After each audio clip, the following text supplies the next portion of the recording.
Hey everyone, this is LYS from Laddering Your Success, and you're listening to the LYS Podcast. Hello and good afternoon. Welcome one and all to EduStats, the online mentoring podcast powered by Laddering Your Success. I'm LYS. Festus will not be here today. His birthday was yesterday, so he's currently enjoying some well-deserved family time. But we're super honored to have Jamark, the future doctor of education, Jamark Crawford, with us. Jamark, how you doing today, brother? Hey, man, just happy to be here with you guys. Awesome. Good to have you as always.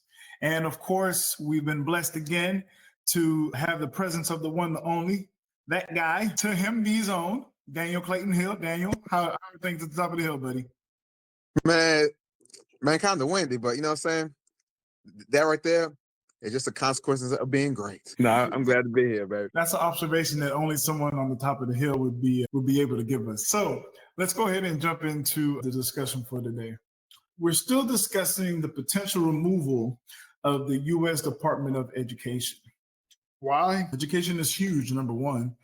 It has a lot to do with what we do and why we are here as Laddering Your Success. This potential removal has sparked a lot of discussion with a lot of different folks in states and different policymakers talking about how this will potentially affect students, teachers, and families and communities.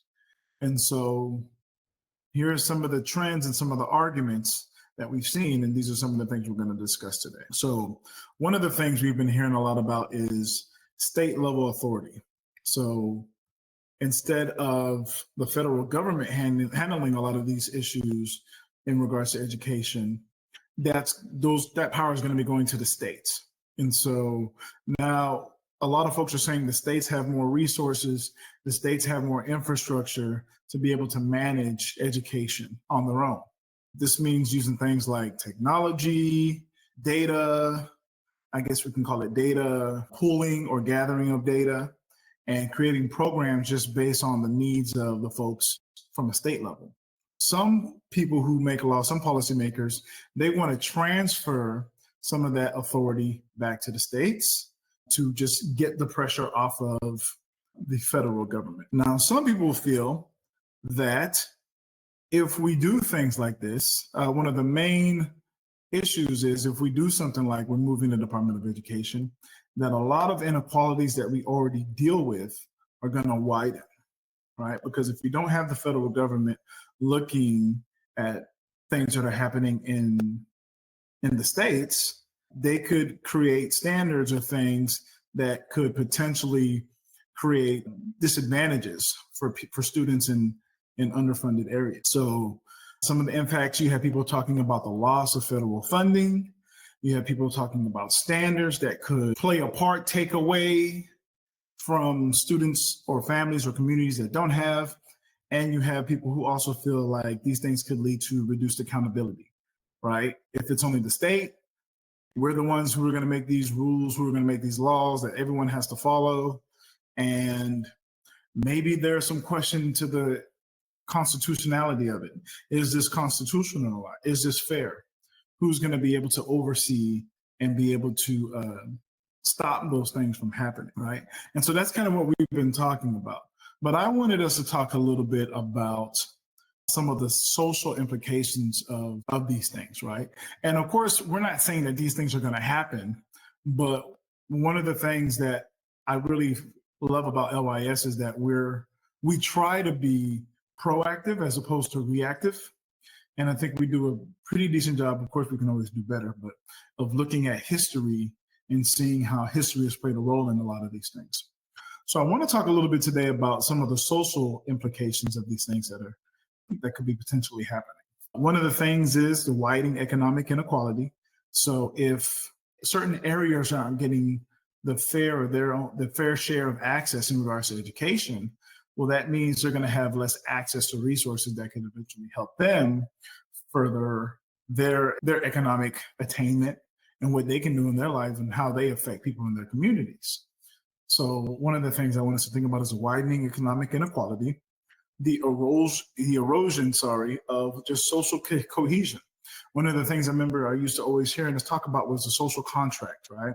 So just certain understandings that we have from a socioeconomic standpoint, right? Unequal education standards could deepen regional and socioeconomic divides. This could foster resentment and reduce the shared sense of identity that we create, right, in a fair public educational system. So I'm just going to open it up. Just let us know, what are your thoughts in regards to some of the social implications that we're already currently seeing and that could grow potentially if we remove the Department of Education? I think what would definitely, one of the things that you asked us to talk about, which was the access to equitable education, I think that definitely will be affected. Especially for me, I'm thinking about when we're going from state to state, from my people who have to move or relocate for whatever situation. Maybe they're going from one state and they're in low SES, right? Moving to the next state. Maybe the resources that they had moving from the state that they're coming from might not be as well or be comparable. It might be different resources, different laws, different policies when it comes to that. And I think it's just questionable, how will they equip the residents or the stakeholders with the information that they need to make informed decisions when it comes to education, such as maybe have to relocate for a job opportunity, right? Can I go to this state and look up the policies and access and the rights that I have to make informed decisions if I want to move, if it's in my child's best interest to move, or whatever that case may be? That's the first thing that comes to my mind. Hey, LYS fam. It's Ole. Thanks so much for listening to LYS. I just wanted to take a quick moment to talk to the parents. That's right, mom and dad. Parents, prepare your child for their best educational fit after high school with our comprehensive LYS Parents Guidebook. Our helpful guide includes a range of activities designed to help you better understand your child's unique gifts and abilities. Additionally, we provide valuable insights into the student loan debt crisis and offer practical tips on how to avoid accumulating large amounts of debt. Our ebook also includes a wealth of information on scholarships, grants, and payment exemptions that can help guide your child towards a bright and successful future. With our expert guidance, you can rest assured that your child is well prepared to make informed decisions about their education and career path. Don't let your child's future be in jeopardy. Invest in their future today by downloading the LYS Parents Guidebook. Simply go to lys.com/parents to get your copy today. Now let's get back to the show, because you know it's some good topics. Can you say the question one more time, bro? Yeah, so what are some of the social impacts of potentially removing the Department of Education? That's a good question. How would they, I guess also, how would they be able to actually decide, like, social, like you said, who will get the funding, which a lot of the funding doesn't come through. When I talked to the principal, she said a lot of funding don't come that way. That's mostly like, what's the name? But like the standard set, I don't know. That's a good question, because some social impact, you would be like, is this school a good school or not a good school? Like, it would move kids different schools, but not knowing this school doesn't have the same type of kids in it. Like, I give an example. If we go just in the same schooling, like my class versus another class, my class, would they consider me a good teacher if my scores are lower, even though I might have 20 different spec kids and they have nothing but GT kids. You see what I'm saying? So that's gonna be they're gonna have this kids feeling people like they're at a bad school, even though it's not even the same type of kids.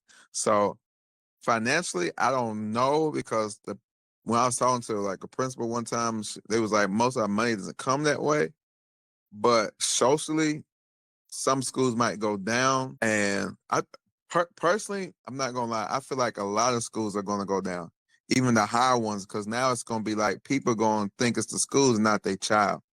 So them kids, their parents who can get their kids over there to that school, but they still not gonna make them do that work, it's gonna cause a problem with everything for them. So, but I really don't know, man. I'm just waiting to see. Right? Sometimes that's all we can do is to kind of wait and see.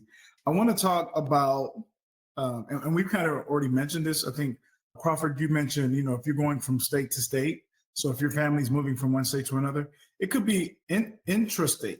I think that's what it is, or intrastate. If you're going from different areas within the same state, right? Or even if you're going interstate to different states. If you don't have the federal oversight to say, hey, we have to make sure that kids in these grades are learning this and they're learning that, by this point, you could have some states that can make it harder for students to transition between those different areas. Or what you could also have is this thing where certain regions of states will now come together and say, hey, us as these states, we're going to create this region educational, the system or department, and we're going to make sure that if you're in this area, because we align in culture, value, economics, what, by whatever reason, we're going to create this opportunity for us to where we're going to be aligned from an educational standpoint. So one of the things I was thinking about is, all right, if you're a wealthier state or if you're a wealthier area, you're going to thrive, right? Because there are certain social markers that you have or that you deal with that make it easier for you, right? These things are of priority or value to you, or you just have access to more resources. So that allows you to thrive. Poorer ones will continue to struggle to fund education adequately. So this could lead to some disparities, right? We talked about the fragmentation, how, go ahead. Education, though, I'm not gonna lie, the different levels, like all schools, all states are not on the same curriculum. Like my brother, when he called me when he was teaching, I sent him he asked me for some 5th grade math work, and I sent to him, but he said, bruh, that's 4th and 3rd grade where we at. So I don't know if it's gonna affect the actual teaching, like what they learn, like from state to state, because we're not already on this, like Texas isn't on Common Core like all the other states, like some of the states. So I don't know if that will affect the education part from moving, because we're all still not the same. Now, So- college level is different though. So College I think that's what I'm saying is, if they remove the Department of Education, what happens now? Do certain states come together and say, hey, we want to join you guys, we kind of want to be on the level that you guys are, or we've noticed this trend? Because that's a great point that you made. I think Texas is still closer to the bottom in regards to academic scores. I'm not sure I can't remember what the name of the measurement, but I remember it had to do with like either educational attainment or comprehension. And Texas was close to the bottom, and like reading, math, and a couple of others, if I'm not mistaken, I think that's what it was. So do y'all see something like that happening? Just what happens socially as far as like, will do you think some of these states will kind of come together and say, hey, we're going to create this region here? Do you think states that, if you look at a state like California, I think California has really good education. I had a really good friend who lived in California for a while, and he couldn't stop talking about how great of a quality education was for his children in California compared to Texas. So I think this is where that politics thing kind of plays in, because I think socially, a lot of people don't vibe with California, especially in Texas. But if you look at the education system, it's very, very well. It does very well in California compared to Texas. Now, I think Texas is obviously a little bit different, and we live in Texas.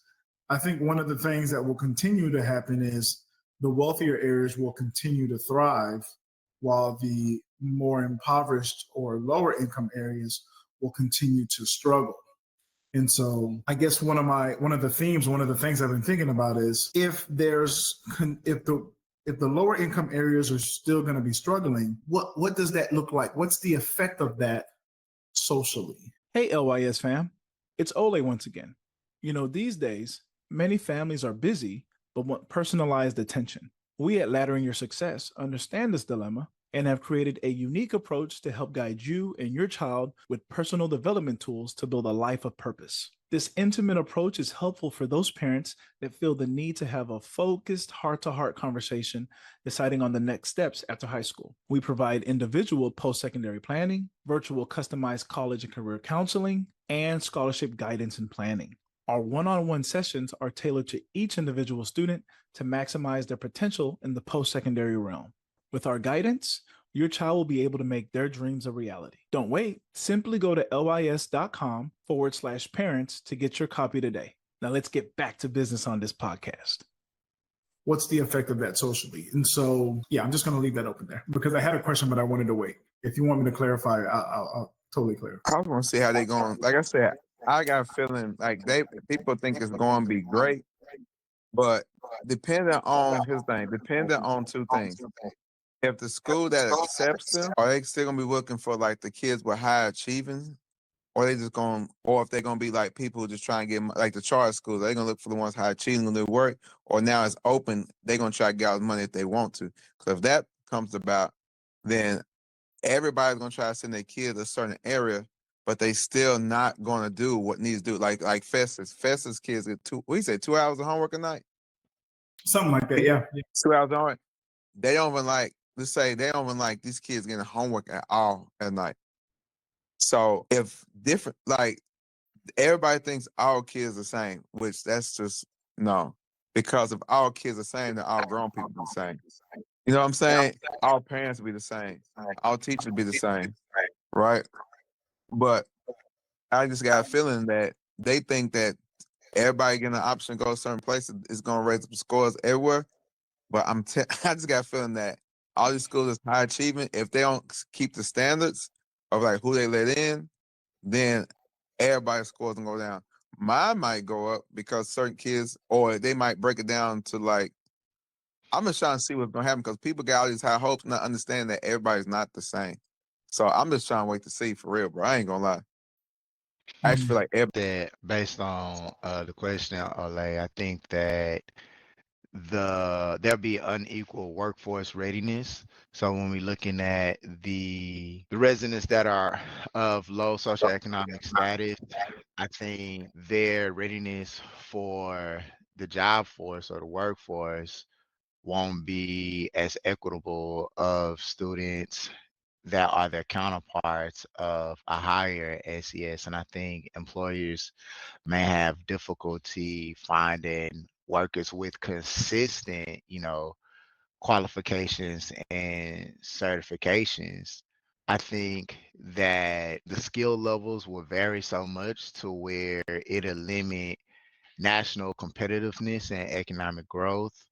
I think that also it'll be reduced in national unity and cohesion. I know Hill was talking about, I guess, the different standards from state to state. Although that is true, the Department of Education, there are standards that are across, and then the states are in control of how they want to teach that when they teach it. If we teach this standard in third grade compared to another state that teach that standard in fifth grade, they have the freedom to do so.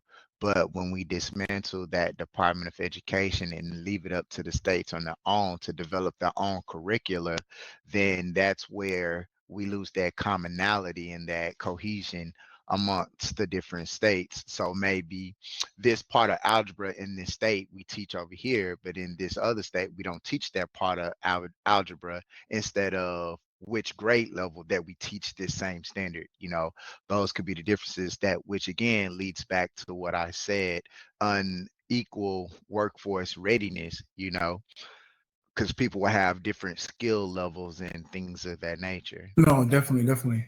I love that point. And I think one of the things I was leaning towards was this. If you have a large segment or area where kids aren't being readily developed and told about opportunities, resources, that aren't being told about licenses, career paths that are fairly accessible that they can actually do, what does that lead those kids to do? Right. And I always think about the 6 things you can do once you graduate from high school.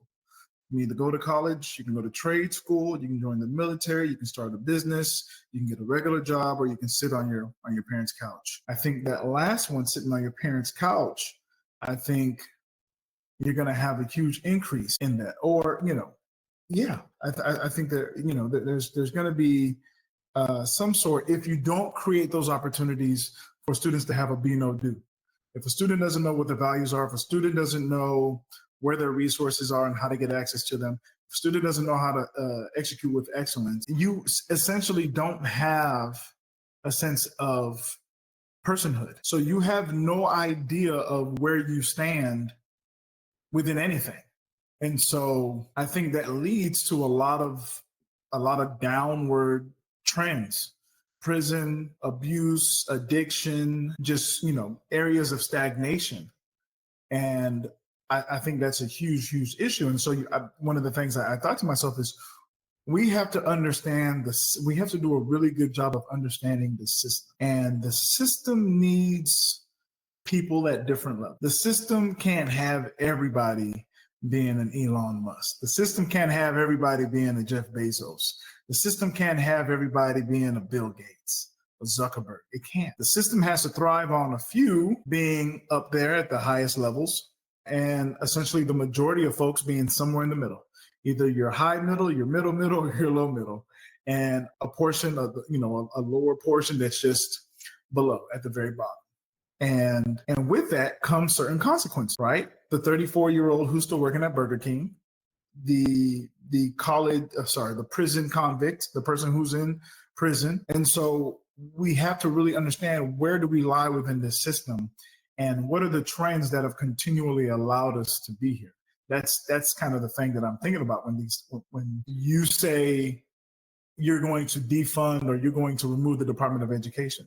When you're saying you're potentially going to remove the Department of Education, the who in that sentence, the person who is saying that we should get rid of the Department of Education, are those at the top 10%. These are people who can say, well, yeah, get rid of it because I can already afford to take my child to the best private institutions, the best charter school. We are already connected. We know people who have access to these great Ivy League colleges and universities and preparatory school. We have networks who are CEOs, senior vice president, amongst other things, in these high and prestigious fields of business, entertainment, whatever. And so we, as those who aren't there, need to really understand that system and understand, how do we create those opportunities for ourselves? And I think there was a lot of good things that happened in the federal department. Of course, there were some things that were questionable, as with most things. But we have to understand that system and understand, how do we create these opportunities for us? I think Hey, LYS fam, it's Ole. Just wanted to take a quick break to let you know that even though the cost of college can be daunting, the LYS Scholarship Guide ebook can assist you in realizing your dreams. You can identify and apply for scholarships using the information, advice, and resources in our comprehensive guide. Also, we've provided a template for a successful scholarship essay to help you stand out from the crowd. Don't allow student loan debt to control you. Get your copy of the LYS Scholarship Guide ebook right away to take charge of your destiny. Simply go to lys.com/parents to get your copy today. Now let's get back to that fire conversation. the biggest things that happens is we get divided, right? For whatever reason. I mean, we could go through a whole list of things that divide us in regards to those things, but that was kind of the main point I wanted to say is that we have to understand where we lie within the system and how do we create those opportunities for ourselves to leave with more than what we came with, right? And if you ask anybody who goes to Vegas, anybody who goes to Lake Charles, anybody who goes to the gambling spot, what's your goal? I want to leave with more than what I came with. And that's kind of the same mindset with this in regards to this removal. So before we go to the next one, did anyone have anything they wanted to drop in on that? Quick, because I know one of the good things, I remember in Texas, one of the things that they were talking about was, what was the name? Some of the benefits, sorry. So within, Texas had a voucher system or has a voucher system that's probably going to get passed where, if you're a family who can't afford to take your kid to a private school, you could get a voucher. That voucher would be used to mitigate or lessen the cost of the tuition for that, preparatory school, that private institution. And of course, you may be responsible for the rest or what have you. And so one of the things that folks have been talking about in regards to keeping the Department of Education is cost savings. So taxpayers being able to save billions of dollars. Tailored education. States could design curriculum that better reflects local values and needs, increasing diversity and flexibility in education, and also reducing standardized testing pressure. So illuminating the issue of eliminating federal mandates could reduce the emphasis on high stakes testing, which often causes stress for students and teachers. So, outside of, taxpayer savings, which, based off of what we've heard, I'm not even sure that's a thing that, I don't know too much about that, or I don't believe too much about that, I'll say, until I've studied a little bit more. But this idea that, states could design curriculum that better reflect local values and needs, that could increase diversity and flexibility in education is very interesting to me, because I have a hard time seeing that with the states being involved, with the states being the end all be all, that will increase diversity and things like that. And I have to be honest here. I haven't seen from a state level a push to truly be more diverse, to show more equity and to show more inclusion. I think at the core of what I've seen within a lot of that is fear, for whatever reason. I'll give you guys a quick example. I was doing this reading, and anyone who's listening, you are more than welcome to comment, to correct me, to send me the sources. But at one point, okay, you were born and raised in Tennessee Hill, but Crawford and I were born in Houston. I want to know if y'all had something similar, Hill. We used to do in February around the rodeo time, we would do Go Texas. We do like square dancing. You remember that, Crawford? Where you had to do like square dancing. We had to learn how to do-si-do and bow to your partner, all that good stuff. Yeah. We had to, because it was part of the, your local state. So that was y'all curriculum? Yeah. That's what we did something similar. The reason y'all kids can't add now. That's why. Y'all did do-si-dos instead of doing a multiplication flag. Hey, why you keep flashing too, Sharonki? I know. Yeah, you notice he said that was during PE, right? That was during physical education. Y'all was in there doing math class talking about round the dough, 3 times 3 equals 6. Yeah, that's it, boy. What? We'll bring Coach Martin back on so he can discuss that a little bit. Hey, y'all were really do-si-do for real? Absolutely. But I remember hearing that earlier on, years before, there was a push to get instead of the country, the Western, to do jazz. And there was a push by lawmakers to make the Western country line dancing the approved curriculum, because they were fearful of jazz being seen as the American musical culture thing that they would use to implement, because jazz was something that was created by African American, right? And so one of the things is, I'm a big fan of the history of these things and how these things, this is a small little pinch in the history, but you can still see the effects of that years later. Does that make sense, guys? And so I was just, wondering, like, what are you guys' thoughts on that? Like, all right, we say we want to put things in the states' rights, but it just seems like it's going to be a repetition of the same old. How much money because I was trying to look up, how much money would we save by not funding the Department of Education? Taxpayers. Like, do y'all know? Because I'm trying to say. I can find that. And I'm telling you, man, they're going to find a way to make sure that people are separated. I feel like they're going to make sure, because when they start seeing these scores change, if they keep testing, they're going to find a way to make it. Because they're like, people don't want to bring down their status. So if they stuff start looking like trash, they're going to make sure they're able to keep the other schools up and push and fund it. They act like they want to take away, but at the same time, they don't want everybody to mingle, bro. So they're going to make it seem like this school is doing good just so that they don't have to mingle their kids with other kids, bro. I'm telling you. But I'm trying to see how much we would actually save.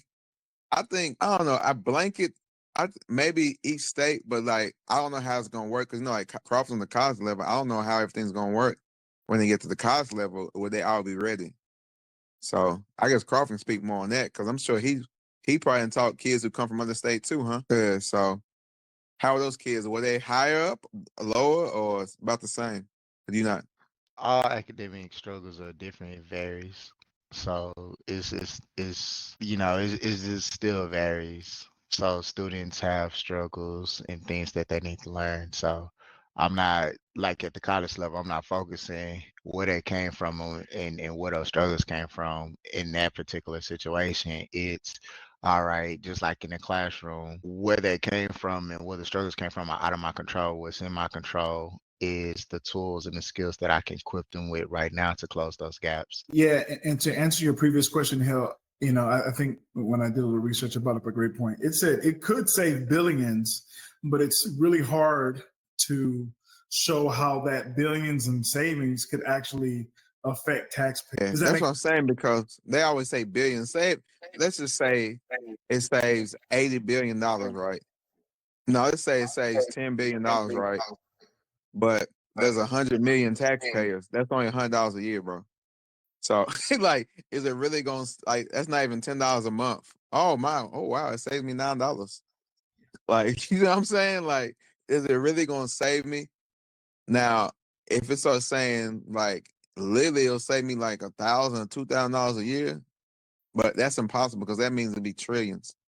So I'm just trying to understand it, because the way they always try to make stuff sound big and people don't do the math, like, dude, there's 100 million people paying taxes. Like, so I'm just trying to understand how's it all gonna work out. But this stuff is gonna be instant, man. Well, you're still gonna pay taxes. It's just the where that money goes is gonna be funded to something else, not education. That's really what it is. So Okay. it won't be we still will have to pay taxes, but I know that, but I'm talking about that federal tax amount. Like, you know how they take so much out of your taxes for, let's say, Department of Education or like whatever.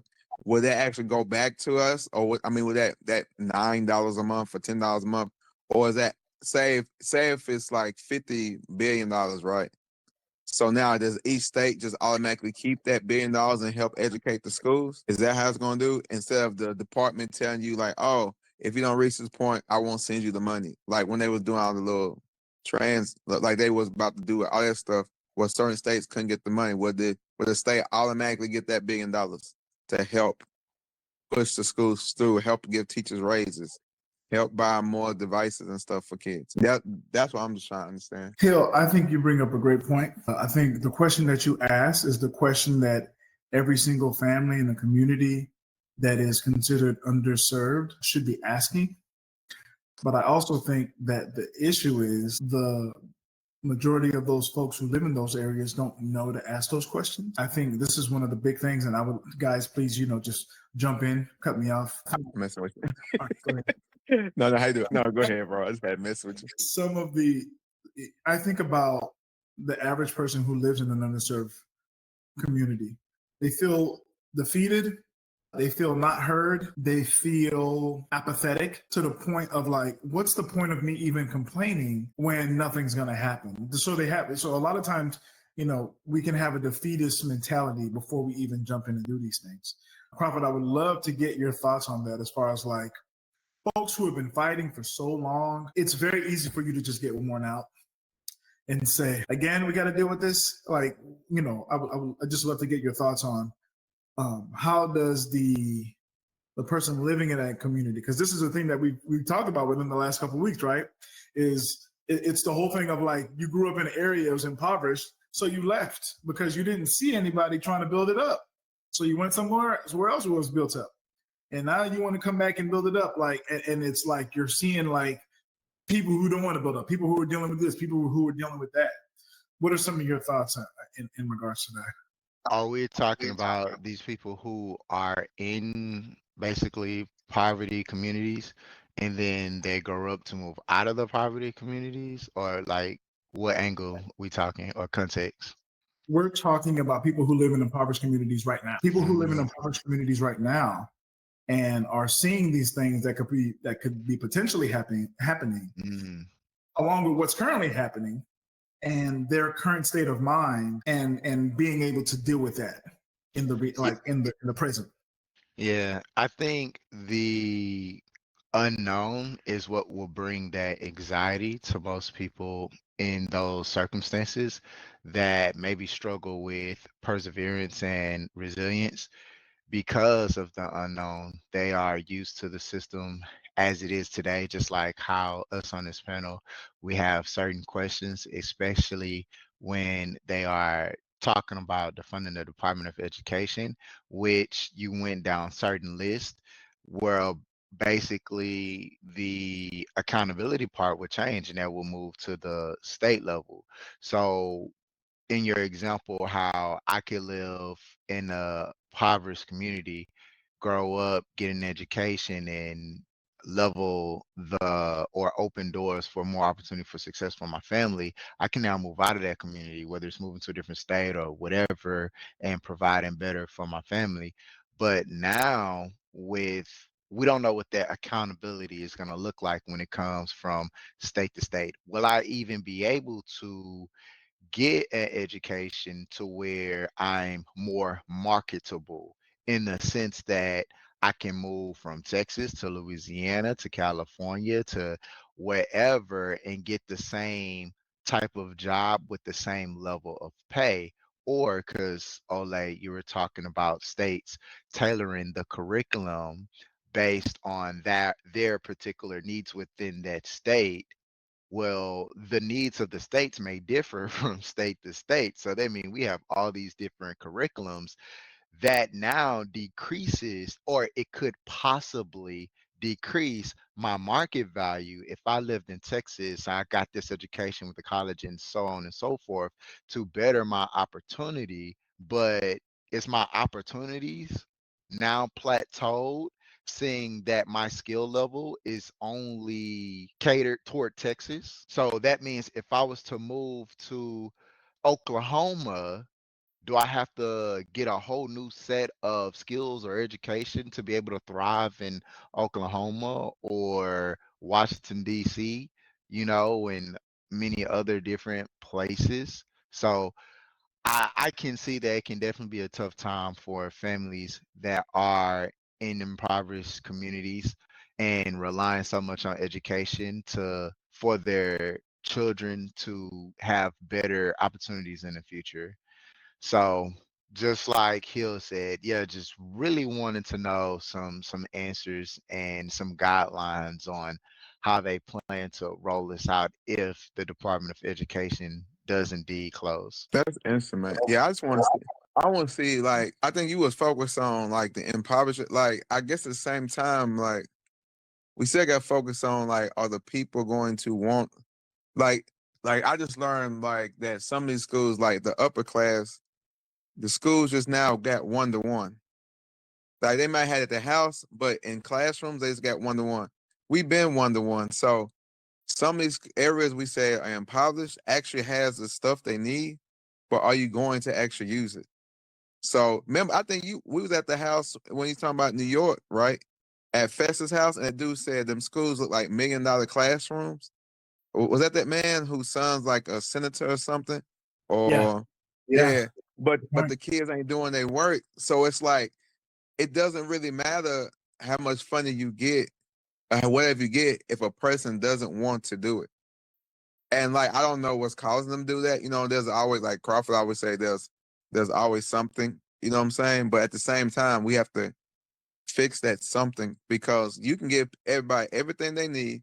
Like how we told you, like whenever me and Crawford talk about like y'all stuff, tell kids go here, you get all this stuff, but you don't want to come get it. If I would known y'all back in the day, bro, I would have had about $300,000 for scholarships in the third grade, bro. Like I was about getting that money. And another time, like, are they want to go get the help when the time comes? Like one time with me and Crawford was, I think it was a parent night or some night, and the sister, my old student, came up and said, "My brother needs help. You help him." We said, "Sure, come on now." The brother said, "Oh, not right now. Later on someday." And Crawford's like, "Look, I can't force him to do it." So it's like, are the people going to, like, even the HISD, you see how some schools went up and some schools still went down. But are you going to want to do it with the funding? Because we can get all the funding we want, but if people don't want to do it, because I remember talking to my uncle, he's like, "No, man, and we still got to focus as these people don't want to do better." And he grew up in the rough time '70s, like segregation. Like he was one of the first ones to, like, segregate and stuff. So it's like, are they going to want to do better? If I give you all this money for school, it doesn't matter. The teachers can teach our way.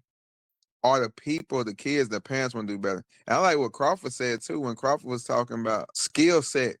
I don't think they understand. What if your certification changed? Like I had to get a certification to here, but what if I can only? Will they be able to have enough teachers in their state to actually stay there and teach? Because they always struggle with teaching. What's the name? Are they going to change the scoring? Like I had to get an alternative certification, but are they going to change all that? Will they even be able to have enough teachers, or are they going? Because they talking about, are we going to give this school more money? Well, this school get more money to teach kids. It's going to go from a classroom of 20 to a classroom of 40. Because fifth grade don't have no max level. They said of how many kids can be per class. So I just want to see, like, everything's gonna have to be just like, I'm telling you, people gonna get shocked. They're like, oh my gosh, the scores were down. Yes, because now you got our kids. Like it's gonna change. You got all type of kids. So great points, Hill. Crawford, any final thoughts? Everybody just want to see, bro. Everybody just want to see. Very, very interesting. Very interesting. I thought you had something you wanted to drop, Crawford. You was looking. I thought I knew when Crawford had something to say. I know when it's obvious, but I thought he had something. He goes like this. Whenever he goes like this, Crawford want to say something. Watch. Here go. Yeah, that's when Crawford gonna drop. He's like, yeah, not kind of, but not really, because technically in the book of what when he gives that documents start coming out. Oh snaps. When he gives you that, but technically on 2.3% of the okay, I'm done. Crawford, you won. That man put percentage of a percentage. We're good, right? He started quoting people. Like remember that time he helped us understand there was like three type of memories or 3 types of something. I was like, wait, what? No, yeah. He said, yeah, there's long term, short term, and there's memories inside of the memories. Wait, what?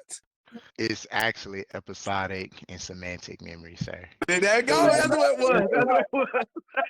I said, wait, what? And there you have it. Hey, Sharaki. He actually learned that offering PE class while they doing that do-si-do. And that is called action-based learning, my friend. I love it. All right. Well, that'll do it for our latest episode of EduSteps powered by Laddering Your Success. If you're listening, if you're watching, please be sure to like, comment, and subscribe to Laddering Your Success. If you're listening on Spotify, Apple Music, if you're watching on YouTube or wherever, please be sure to do so. Please make sure you continue to support us. If you see us anywhere, please give us a shout out. This is not meant for us to just talk within each other, amongst each other. If you have a friend, student, parent, student looking for scholarships, parents looking for scholarships, students looking for guidance, educators looking for resources or ways, counselors, principals, administrators, we're talking to you. We are fortunate. We've partnered with the Harris County Department of Education. We have our first school that we're going to be working with pretty soon here in January. Please, if you're looking for personal development, self-discovery for your kids, for your students, to help them figure out, map, and plan out their journey to success and generational wealth, please take a look at Laddering Your Success. All right. For Professor Samoye, Daniel Hill, the future doc, DeMark Crawford, my name is Ole Sharanki. And remember, there are legitimate reasons to not going to college. There are no legitimate reasons to not getting an education. This has been EduSteps. See you soon. Take care. Oh, you still there? Well, thank you so much for listening to the LYS Podcast.